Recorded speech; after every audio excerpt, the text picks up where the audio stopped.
Hello student, आज हम लोग कक्षा 11वीं में आगे पढ़ेंगे बंधों के प्रकार तथा गलनांक व क्वथनांक। तो जो गलनांक रहता है वह ताप होता है जिस पर कोई भी ठोस पदार्थ पिघलता है और पिघल करके द्रव में बदलता है। और जो गलनांक माने गलने का ताप, तो कोई भी ठोस जिस ताप पे द्रव में परिवर्तित होगा वो उसका गलनांक कहलाएगा। और क्वथनांक माने क्वथन माने कि उबलने का ताप, तो वह ताप जिस पर कोई भी द्रव उबल करके गैस में परिवर्तित होगा या फिर वाष्प में परिवर्तित होगा वह उस द्रव का क्वथनांक कहलाएगा। तो जो गलनांक व क्वथनांक रहते हैं, अलग अलग प्रकार के जब अणु में आकर्षण बल पाया जाता है तो उसका मान भी अलग अलग रहता है। तो गलनांक और क्वथनांक का मान 3 बातों पे निर्भर करता है। पहला, अंतर आणविक आकर्षण बल, माने कि अणु के 2 या 2 से अधिक अणुओं के बीच जो आकर्षण बल एक दूसरे के लिए पाया जाता है वो कहलाता है अंतर आणविक आकर्षण बल। तो उसका मान ज़्यादा रहेगा तो गलनांक और क्वथनांक का मान भी ज़्यादा रहता है। दूसरा आता है अंतर कणीय बल की सीमा, जो कि गलनांक के दौरान वह बल टूटने के लिए आवश्यक रहता है, वो कहलाता है अंतर कणीय बल। तो इसका भी प्रभाव पड़ता है। तीसरा देखेंगे क्रिस्टल जालक में पैकिंग, माने किस प्रकार से क्रिस्टल में उसके कण 3 दिशा में किस डायरेक्शन में किस प्रकार से व्यवस्थित हैं, उसके आधार पर भी गलनांक और क्वथनांक का मान निर्भर करता है। तो जो भी अंतरकणीय बल है जितना अधिक रहेगा, यौगिक के बनने वाले जो कणों का पृथक्करण है उतना ही कठिन होता है। माने जितना ज़्यादा उसमें एक दूसरे के प्रति आकर्षण बल पाया जाएगा, उसको तोड़ने के लिए उतनी ही ज़्यादा ऊर्जा की आवश्यकता होगी। इसलिए अंतरकणीय बल का मान ज़्यादा रहने पे उसको तोड़ने के लिए अधिक ऊर्जा की आवश्यकता पड़ती है और उसका पृथक्करण उतना ही कठिन हो जाता है। अब जो धातुओं के गलनांक और क्वथनांक के बारे में देखेंगे, तो जो आणिक बंध रहते हैं बहुत प्रबल रहते हैं, जिसके कारण जो आणिक यौगिक रहेंगे उसके गलनांक और क्वथनांक का मान बहुत ज़्यादा रहता है। लेकिन जो सहसंयोजी यौगिक रहते हैं जैसे कि सिलिका या कार्बोरिंडम, SiC, SiO2, ये सब जो रहेंगे उनके गलनांक और क्वथनांक भी अधिक रहते हैं, क्योंकि इसके विखंडन के दौरान भी बहुत अधिक ऊर्जा की आवश्यकता होती है। तो जो आणिक यौगिक की तुलना में जो सहसंयोजी यौगिक रहेंगे उनकी जो गलनांक और क्वथनांक का मान है वो भी और ज़्यादा पाया जाता है, क्योंकि आणिक बंध तो आयन बनने के कारण टूट भी जाएंगे, लेकिन जो सहसंयोजी बंध रहते हैं वो आसानी से नहीं टूटते हैं। तो जो धातुओं के गलनांक और क्वथनांक की जो सीमा है वह धात्विक बंध पर निर्भर करता है। जितना ज़्यादा प्रबल बंध रहेगा, जितनी ज़्यादा बंध की शक्ति रहेगी, उतना ही ज़्यादा उसको ऊर्जा देना पड़ेगा और उसके गलनांक और क्वथनांक का मान उतना ही ज़्यादा होगा। तो इस प्रकार गलनांक और क्वथनांक पर जो है आणविक बंध का प्रभाव पड़ता है। अब आणविक ठोस जैसे कि जल है, एल्कोहल है, मीथेन है, कार्बन डाइऑक्साइड है, इन सब के जो गलनांक रहते हैं वह कम रहते हैं, क्योंकि इसमें अणुओं के बीच दुर्बल प्रकार का बंध पाया जाता है। और दुर्बल बंध है तो दुर्बल बल कार्य करेगा, तो उसको कम ऊर्जा देकर भी आसानी से तोड़ सकेंगे, तो उसका मान गलनांक और क्वथनांक के लिए कम होगा। लेकिन जो सहसंयोजी यौगिक रहते हैं उनमें बहुत ज़्यादा गलनांक और क्वथनांक पाया जाता है। अब जो अणु है उसके स्वभाव पर भी इसका मान निर्भर करता है कि वो ध्रुवीय है कि अध्रुवीय है। जो ध्रुवीय अणु रहते हैं जैसे कि HCl, H+ और Cl- में टूट जाएगा, तो इसमें अंतर आणविक आकर्षण बल का मान जो है लंदन बल जिसमें पाया जाता है, जैसे H2O2, हीलियम, नियान या फिर कार्बन टेट्राहाइड्राइड, सिलिकॉन टेट्राहाइड्राइड, इन सब की तुलना में अधिक रहेगा ध्रुवीय अणु में अंतराण्विक बल का मान, जिसके कारण जिसमें दुर्बल प्रकार का लंदन बल पाया जाएगा उनके लिए गलनांक क्वथनांक कम होगा, और जिसमें अधिक प्रबल बल पाया जाएगा उसके लिए गलनांक क्वथनांक का मान ज़्यादा होगा। उसी प्रकार वे अणु जिसमें हाइड्रोजन बंध पाया जाता है, जैसे कि HF, NH3, H2O, इन सब में हाइड्रोजन बंध पाया जाएगा, जिसके कारण उसमें एक नए प्रकार के हाइड्रोजन बंध के कारण उनका स्थायित्व और बढ़ जाएगा, और उसको तोड़ने के लिए और ज़्यादा ऊर्जा की आवश्यकता होगी।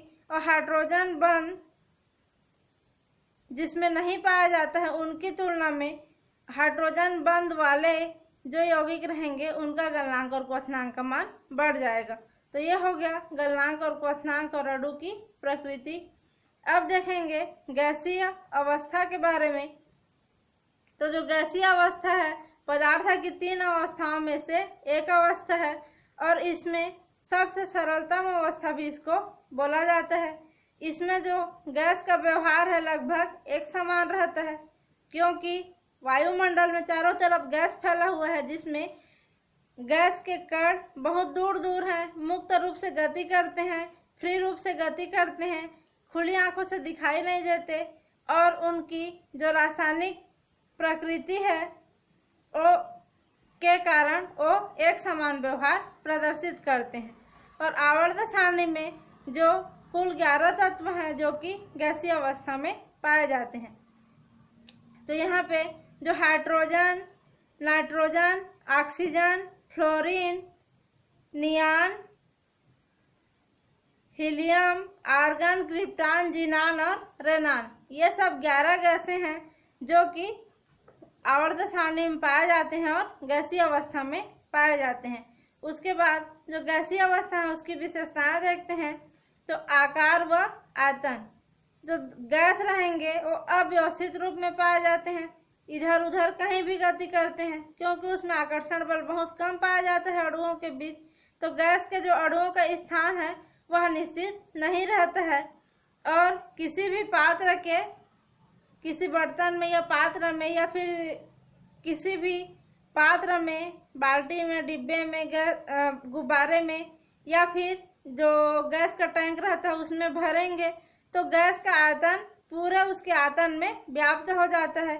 माने नीचे बैठा रहूं नहीं सोचेगा पूरे सिलेंडर में भर जाएगा, पूरे गुब्बारे में भर लेगा, तो पूरे पात्र में उसका आयतन व्याप्त हो जाता है।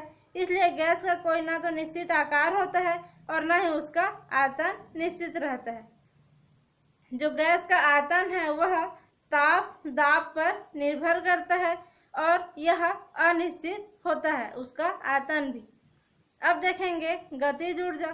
तो जो गैस के अणु रहेंगे उसमें 3 प्रकार की गति पाई जाती है।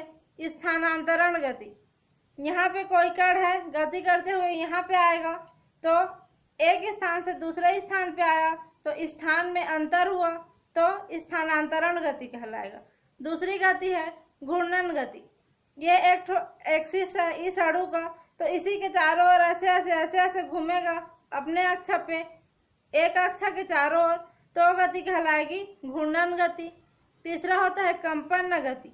जैसे घड़ी, घंटा वाला घड़ी जो रहता है उसमें क्या होता है, जो घड़ी का लोलक रहेगा इस प्रकार से उसके जो कण रहते हैं इधर एक बार गति करता है, फिर बीच में आता है, फिर इधर, फिर बीच में आएगा, फिर इधर। तो इस प्रकार से जो कंपन करते रहते हैं, बीच में आते हैं, फिर एक साइड, फिर बीच में, फिर लेफ्ट साइड, तो इस प्रकार की जो गति है वो कहलाता है कंपन गति। तो इस प्रकार में गैस के जो अणु रहेंगे उसमें ये तीनों प्रकार की गति पाई जाती है और गतिज ऊर्जा का मान उच्च रहता है। अब संपीड्यता, तो गैस में बहुत अधिक संपीड्यता का मान पाया जाता है। माने कि संपीड्यता माने उसको दबाना, जो गुब्बारा भरा रहता है उसको दबा सकते हैं तो संपीड्यता पाई जाती है। उसका दाब, तो गैस अपने को समाहित करने वाले जो पात्र रहेंगे, जिस भी पात्र में गैस को रखा जाएगा उसके चारों ओर जो दीवार रहेगा उस पे वो अपना प्रेशर या फिर दाब आरोपित करता है। गुब्बारे पर भी दाब आरोपित होता है जिसके कारण कभी कभी गुब्बारा फट जाता है। तो जो गैस के अणु के दीवारों से बार बार टकराते हैं, गैस के अणु फ्री गति करते हैं तो उसकी दीवार से टकराएंगे जिसमें वो भरे रहेंगे, तो बार बार टकराने के कारण दीवारों पे एक प्रकार का प्रेशर या फिर दाब आरोपित करते हैं। तो उसके बाद घनत्व, तो जो गैस का घनत्व है वो बहुत कम रहता है। घनत्व माने कि जितने ज्यादा कण पाए जाएंगे एक जगह पे उतना ज्यादा उसका घनत्व होगा। तो ठोस का घनत्व ज्यादा रहता है क्योंकि ठोस के कण पास पास रहते हैं और गैस के कण बहुत दूर दूर गति कर रहे हैं, तो उसका जो घनत्व है बहुत कम रहता है। उसके बाद विसरण, तो गैस जो है सरलता से विसरित हो जाती है। विसरण माने कि फैलना, जैसे अगरबत्ती जलाते हैं तो उसकी खुशबू पूरे कमरे में फैल जाती है, तो इसी प्रकार जो गैस है सरलता से एक स्थान से दूसरे स्थान तक फैल जाती है, माने कि विसरित हो जाती है। और हवा में मिल करके, अगरबत्ती का धुआं हवा में मिल करके थोड़ी देर बाद दिखाई नहीं देता है लेकिन खुशबू आती है, तो समांगी मिश्रण बना लेते हैं, इसलिए उसमें विसरण का गुण भी पाया जाता है। अब देखेंगे गैसों के नियम। तो जो गैस हैं उनके लिए कुछ कुछ नियम दिए गए हैं, उसके बारे में डिटेल से देखना है। तो सबसे पहले हम लोग देखेंगे बायल का नियम।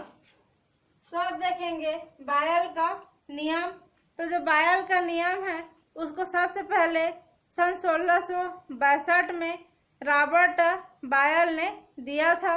और जो गैस है उसके आयतन माने कि भी माने वॉल्यूम और प्रेशर माने कि पी, दाब के बीच स्थिर ताप पे, टेम्परेचर को स्थिर रखेंगे, माने ताप का मान यहाँ पे ना कम होगा ना ज़्यादा होगा, एक फिक्स टेम्परेचर पे उसके आयतन गैस के और उसके दाब के बीच जो संबंध था उसका अध्ययन रॉबर्ट बायल ने किया था, इसलिए अपना नियम दिया और उसी के आधार पे इस नियम को बोला जाता है बायल का नियम। तो इस नियम के अनुसार स्थिर ताप पर किसी भी गैस के जो निश्चित मात्रा का आयतन रहता है और उसके दाब के व्युत्क्रमानुपाती होता है। यहाँ से समझेंगे, स्थिर ताप पर टेम्परेचर क्या रहेगा, स्थिर रहेगा। किसी भी गैस के निश्चित मात्रा का आयतन माने कि वॉल्यूम माने कि भी, आयतन उसके प्रेशर माने कि दाब के, यह अनुक्रमानुपाती है लेकिन ये बटा के रूप में है तो उसके व्युत्क्रमानुपाती होता है। गैस का आयतन स्थिर ताप पर उसके दाब के व्युत्क्रमानुपाती होता है। यह बायल का नियम। यहाँ पे जो समानुपाती के स्थिरांक लगा है और ये नीचे लिखा है बटा के रूप में, इसलिए यह व्युत्क्रमानुपाती है। अब यहाँ पे समानुपाती स्थिरांक को हटाएंगे तो ये हो जाएगा भी, यहाँ पे बराबर, और यहाँ पे इसके जगह एक स्थिरांक लगेगा जो है के, और यहाँ पे टेम्परेचर को स्थिर लिए हैं तो इसको लिखेंगे के टी, और ये हो जाएगा 1/p। तो अब इसको हम लोग इसी को लिख सकते हैं v बराबर के टी 1/p। अब यहाँ पे इस वाले को फिर से पक्षांतर करेंगे तो ये p और v यहाँ पे ये नीचे है तो इधर आगे गुणा हो जाएगा, तो ये vp बराबर ये इधर बचेगा के टी और एक को तो नहीं लिखेंगे। उसके बाद यह जो समीकरण है यह है बायल के नियम का समीकरण। तो इसके अनुसार एक और परिभाषा निकल करके आती है कि यहाँ पर टी कांस्टेंट में लिए हैं टी को, तो इसको बोलेंगे स्थिर ताप पर किसी गैस के निश्चित मात्रा का आयतन और उसके दाब का गुणनफल एक स्थिरांक के बराबर होता है, जिसको एक स्थिरांक बोला जाता है। और यहाँ पे बायल स्थिरांक भी बोल सकते हैं क्योंकि ये बायल के समीकरण के लिए है। तो इस स्थिरांक का मतलब क्या हुआ, अगर अलग अलग ताप को नहीं अलग अलग आयतन लेंगे तो यहाँ पे V1 हो जाएगा और पहले वाले दाब के लिए P1 हो जाएगा। दूसरा आयतन लेंगे तो V2 हो जाएगा और दूसरा दाब लेंगे तो P2। इसी प्रकार V3, P3, V4, P4 अनंत तक बढ़ता जाएगा। इसका मतलब तो यहाँ पे हम लोग दो ठो के लिए देखते हैं तो यह हो जाएगा V1 बराबर V2 P2। अब इसको फिर से पक्षांतर करेंगे तो P और इस P को इस साइड ले आएंगे, तो इधर इंटू में है तो इधर आके नीचे आ जाएगा, तो P1 अपान P2 और ये हो जाएगा P2 और V1 इधर नीचे आ जाएगा। ये हो गया। अब यहाँ पे क्या करेंगे, इसके अनुसार यहाँ से एक ग्राफ खींचते हैं जो कि बायल के लिए ग्राफ कहलाएगा। और ये जो ग्राफ खींचते हैं उसको हम लोग आयतन माने कि V और P माने कि प्रेशर के बीच खींचते हैं। तो आयतन को y एक्सिस पे लेंगे और यहाँ पे जो x एक्सिस है उस पे हम लोग प्रेशर को लेते हैं। अब ग्राफ खींचते हैं तो इस प्रकार से हमको एक वक्र मिलता है। तो यहाँ पे जो P1 के संगत इसको ऐसे बढ़ाते हुए जाएंगे तो इस बिंदु पर टच हो रहा है, तो इसका संगत जो आयतन है वो हो जाएगा V1। और यहाँ पे P2 है, इसको अगर बढ़ाते हुए जाएंगे तो इसके संगत जो यहाँ पे आयतन मिलेगा हो जाएगा V2। तो इस ग्राफ का मतलब क्या हुआ, यहाँ से हम लोग इधर बढ़ाते जा रहे हैं दाब को, प्रेशर को। तो जैसे जैसे दाब का मान बढ़ता जाता है उसके संगत जो V का मान है इधर कम हो गया है, तो V का मान घटता जाता है। माने कि दाब का मान बढ़ेगा तो यहाँ पे ऊंचाई में मिला माने कि ज्यादा मान मिला, और ये कम ऊंचाई में मिला माने कि कम मान मिला। तो जैसे जैसे दाब को बढ़ाते हैं उसके लिए जो आयतन का मान है कम होते जाता है। तो यहाँ से स्पष्ट हुआ कि जो आयतन और दाब एक दूसरे के व्युत्क्रमानुपाती होते हैं। तो ये हो गया बायल का ग्राफ। इसको दाब आयतन ग्राफ भी बोल सकते हैं। और इस ग्राफ में जो है ताप और दाब के प्रभाव को बताया गया है, लेकिन यहाँ से यहाँ आते तक हर बिंदु पे टेम्परेचर का मान T ही होगा और स्थिर होगा। यहाँ पे T1 नहीं लेंगे, ना यहाँ पे T2 लेंगे, क्योंकि T का मान स्थिर है। तो पूरे के लिए T होगा, T1 T2 नहीं होगा। यह है स्थिर ताप पे। अब देखेंगे कि जो बायल का नियम है उसका प्रायोगिक सत्यापन, माने कि प्रयोग के द्वारा जो बायल का नियम को हम लोग किए प्रयोग, तो उसमें किस प्रकार से उसका प्रूफ मिला। तो जो बायल का नियम है उसमें एक द्रव्यमान दिया गया था गैस का, एक निश्चित द्रव्यमान लेते हैं गैस का, फिर उसको अलग अलग प्रेशर पे गैस का एक द्रव्यमान ले लेंगे कोई सा भी प्रयोग में, फिर एक दाब लेंगे, उस दाब पे उसका आयतन को नापेंगे, फिर दाब को बढ़ाते हैं, फिर उसके आयतन को नापते हैं प्रयोग में ना। तो नापने के बाद क्या करते हैं, जो पहले बार P और V मिला था उसको P1 V1 करके गुणा करेंगे, और दूसरी बार जो P2 V2 मिला उसको गुणा करेंगे। तो गुणा करने के बाद जब देखते हैं तो 2 बार या 3 बार जितनी बार भी प्रयोग को किए रहेंगे, हर बार जो गुणनफल का मान है वो स्थिर ही मिलता है, और उसका मान आता है 22.4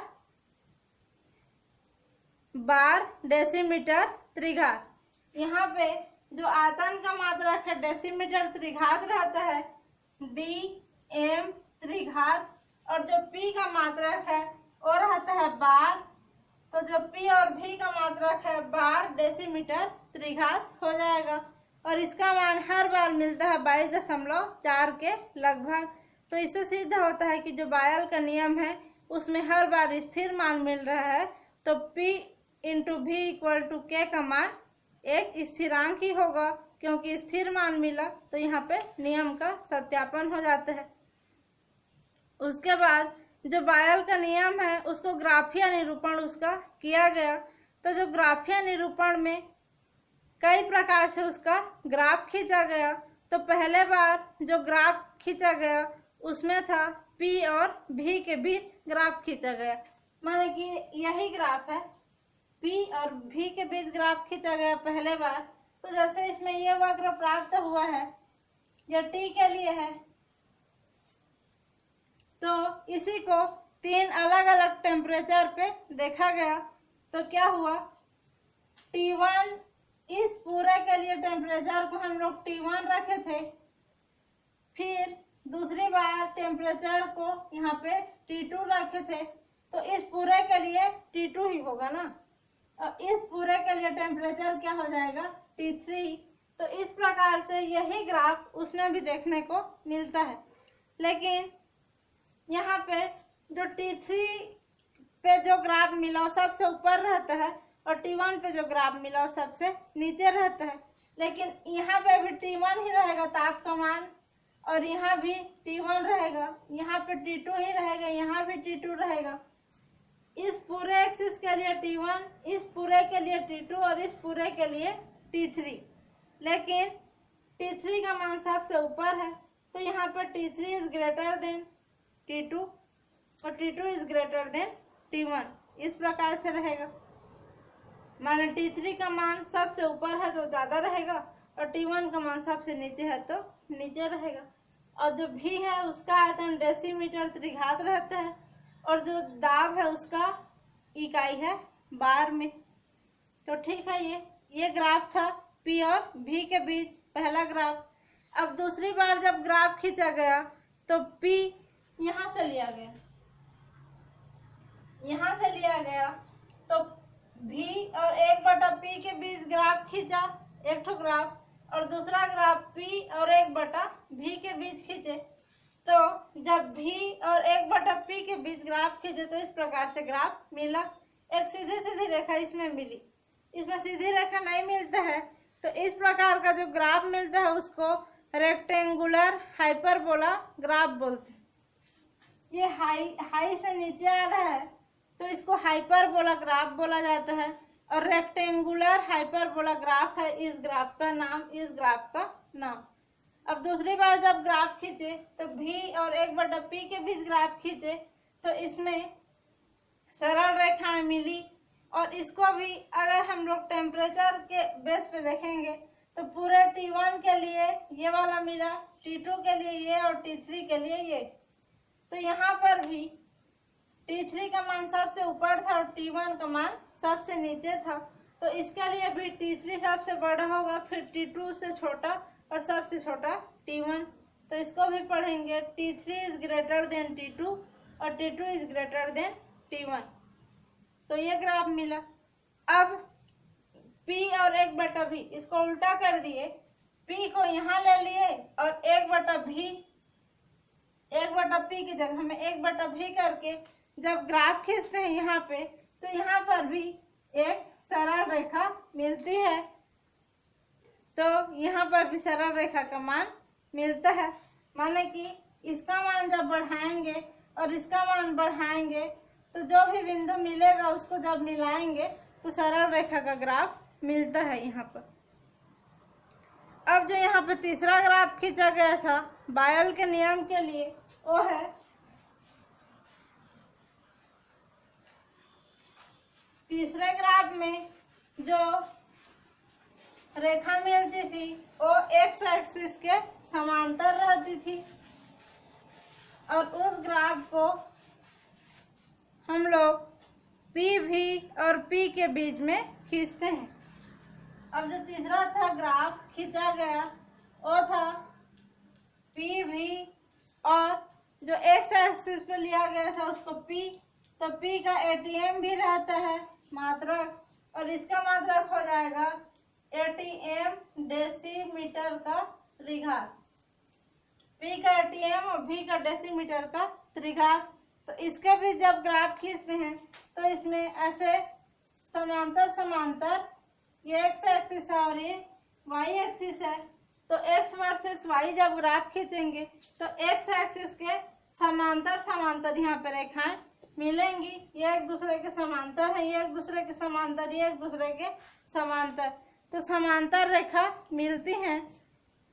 अब इसको भी इस पूरे के लिए जो ताप है T1 हो जाएगा, इस पूरे के लिए ताप है T2 और इस पूरे के लिए ताप का मान है T3 रहेगा।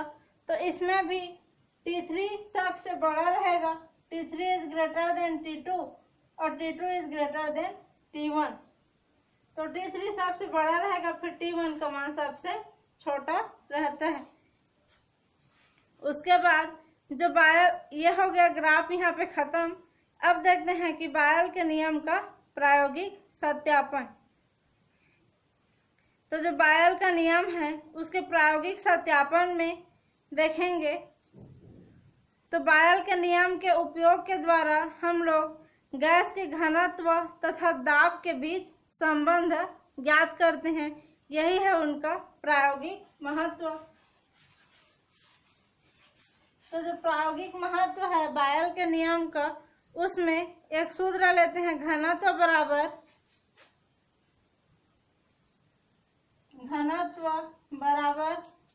होता है द्रव्यमान बटा आयतन।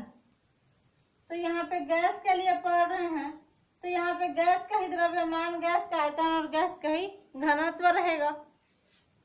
तो किसी भी गैस के घनत्व और उसके दाब के बीच संबंध के लिए इस समीकरण का उपयोग करते हैं।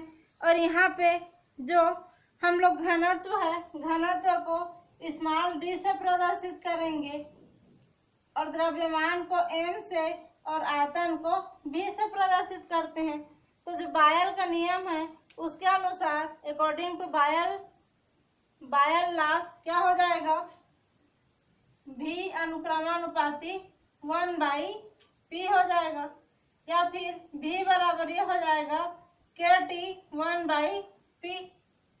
यही था। तो v के जगह में हम लोग इस पूरे मान को v बराबर इतना है तो यहाँ पे रख सकते हैं। तो ये हो जाएगा d बराबर m अपान, इस पूरे को लिखेंगे तो ये हो जाएगा kT 1/p। अब p यहाँ पे एक बार बटा है और दूसरी बार यहाँ पे बटा है तो ये p ऊपर चला जाएगा। तो ये हो जाएगा d m p अपान kT। तो ये हो गया इसका समीकरण। तो इस समीकरण में अगर हम लोग इस पूरे का मान हम लोग kT डैश लिख दें और इसका मान p, तो ये हो जाएगा kT डैश इंटू p। क्योंकि इस सब को kT डैश रख देंगे तो ये हो जाएगा p। तो इस प्रकार से जो बायल नियम है उसका मान हम लोग रखेंगे कौन से समीकरण में, घनत्व वाले समीकरण में। तो किसी भी जो गैस है उसके घनत्व माने घनत्व d और उसके दाब माने कि p, तो d और b के बीच संबंध ज्ञात कर सकते हैं। यह है बायल के नियम का प्रायोगिक महत्व। अब हम लोग अगली बार देखेंगे चार्ल्स का नियम। अभी के लिए बस यहीं तक।